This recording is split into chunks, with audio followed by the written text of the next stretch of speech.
basically they end up breaking the window and stealing his past vehicle, so he ended up getting another one of the same car.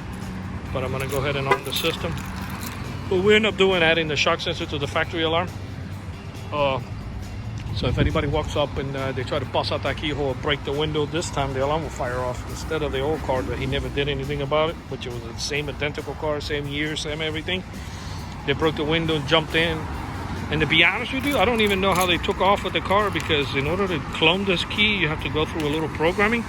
So that's still up in the air how they took the car.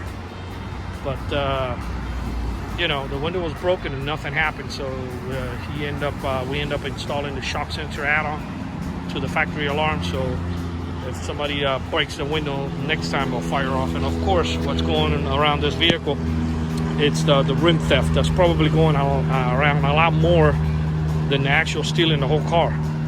So I was pretty shocked when we got this phone call that he says that his last car got stolen.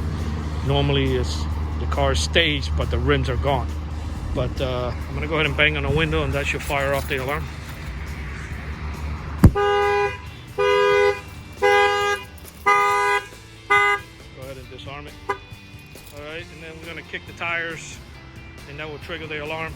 He's got from factory, he's got the Uconnect, I think from I don't know what Dodge uses. I think they use Uconnect, but he gets a message on his phone when the alarm fires off, and it has GPS. So he's paying for that service now to get that going. So you know, otherwise we will probably, if he didn't do that, we will have to install our own unit, and he'll still get the alert on his phone, and he'll get the GPS also. But yeah, I'm gonna go ahead and bang on the wheel, and that should trigger the alarm.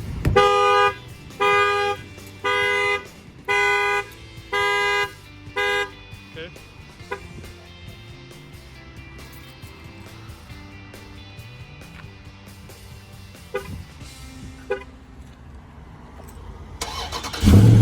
That's the remote start. Press this twice in the remote start. That came from factory. Just making sure that, which I'm pretty sure that it has nothing to do with the remote start. But we always check every car that we do to make sure that the remote start, you know, that the shock sensor, you know, it's not too sensitive that causes the remote start not to trip, which that never happens, but we always test them out anyway. This shock sensor add-on was installed here in this Dodge in Fort Lauderdale. The numbers are 305-298-4814. That's 305-298-4814. And yes, we do come out. We have free mobile service. Thank you for watching this video.